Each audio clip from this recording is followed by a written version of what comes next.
Welcome back, everyone. So today we're going to continue our study of factoring quadratics. Today we're going to look at special quadratics that need to be factored. Okay, and the first one we're going to look at is a perfect square trinomial. And so a perfect square trinomial, the first and the last terms are perfect squares. So our a and our c are going to be perfect squares. And then the middle term is going to be 2 times the product of the first and the last term, a and c. Okay, so let's write that out clearly. The first, so a squared, a is going to be a perfect square.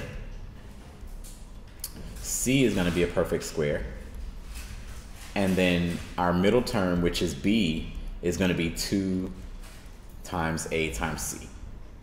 Okay, and so when we factor perfect square trinomials, we're going to get something of the form a plus b times a plus b.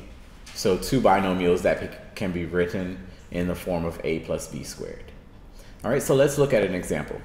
We have x squared plus 12x plus 36, and we want to factor this. So we're going to factor this the normal way that we would factor a quadratic. Here our a is 1.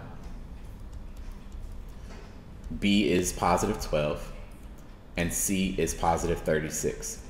And so one way of doing this is we can take the factor pairs of 36. And so we have 1 and 36, 2 and 18, 3 and 12, and 4 and 9. Okay, and we also have 6 and 6. All right, so here, if we're looking, remember we're looking for a factor pair that gives us a sum of positive 12.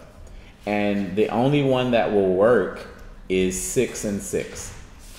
And so we can substitute that in for our 12x, and we get 6x plus 6x plus 36.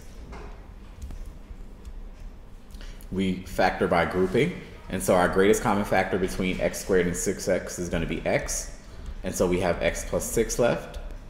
Our greatest common factor between 6x and 36 is 6. And so we have x plus 6. And so our common binomial factor is going to be x plus 6.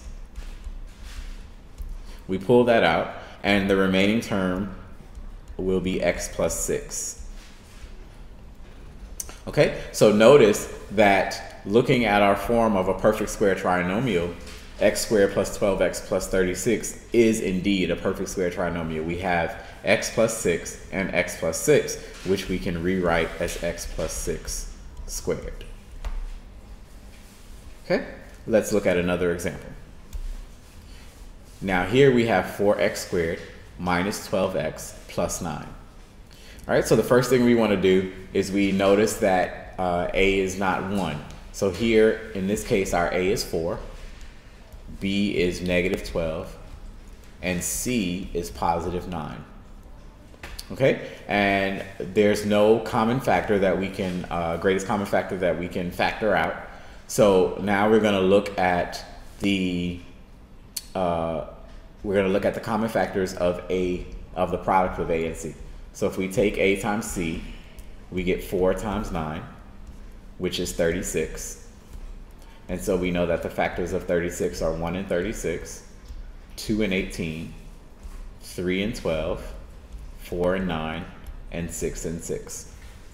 And now we need a sum of negative 12. So in that case, the 6, both of these 6's have to be negative. So now we insert that pair. So we get minus 6x plus 9. And now we want to factor by grouping.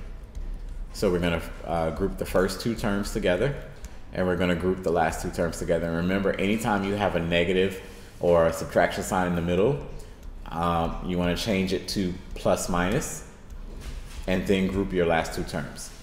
And so the common factor between 4x squared and 6x is going to be 2x. And so we get 2x minus 3. The common factor between negative 6x and 9 is going to be negative 3. So I'm going to have 2x minus 3. And so we get a common binomial factor of 2x minus 3. And when we put our remaining factors together, we get another binomial of 2x minus 3. And so we get 2x minus 3 squared. Now, okay, and now the last thing I want to talk about is the difference of two squares. Now, the difference of two squares is exactly that. We have a polynomial of the form a squared minus b squared, where the two terms are both perfect squares, and there has to be a subtraction sign in the middle. Now, if you see something of the form a squared plus b squared, this cannot be factored. It has to be a subtraction sign in the middle in order for us to consider it a difference of two squares and for it to be factorable.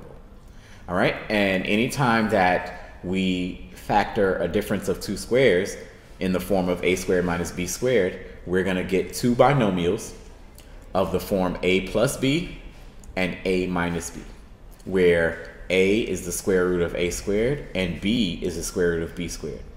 So let's take a look at an actual example.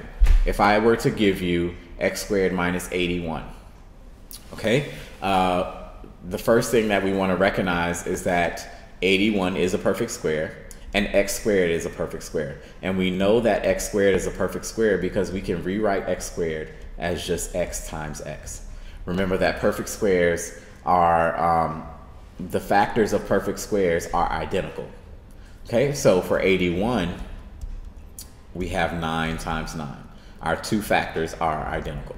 Okay, and so in this case, we want to label a is going to be x, and b, according to our form here, b is going to be 9.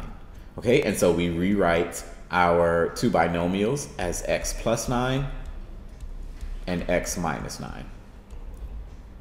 Now, if you can't remember the standard form for difference of two squares, you can also factor it the original way that we've been factoring by finding the factor pairs of c and then writing your terms. Okay, the only difference is that in this case, remember, the constant is c and this represents our a, so we don't have a b, but we can rewrite this as plus 0x minus 81.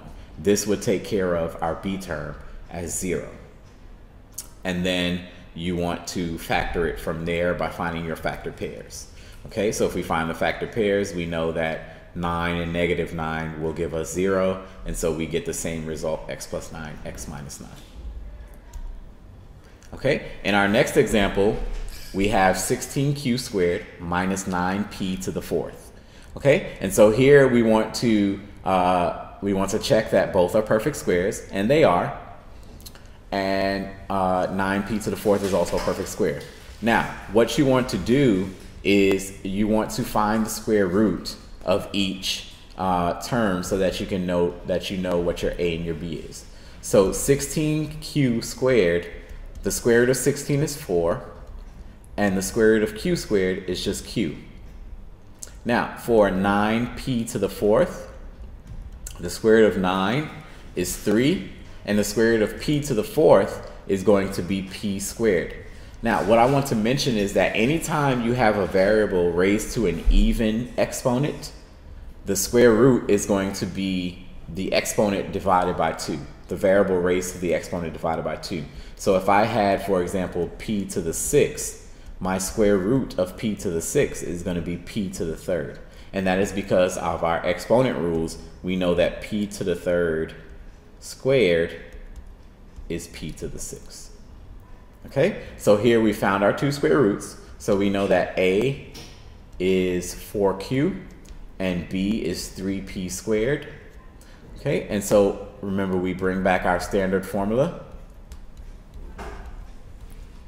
And so we simply fill in. So this would be 4q plus 3p squared times 4q minus 3p squared.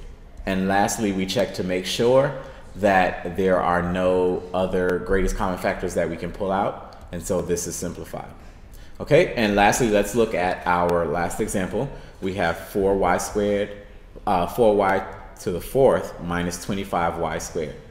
And so the first thing that we see is that they share a common factor of y squared. So we want to factor that out.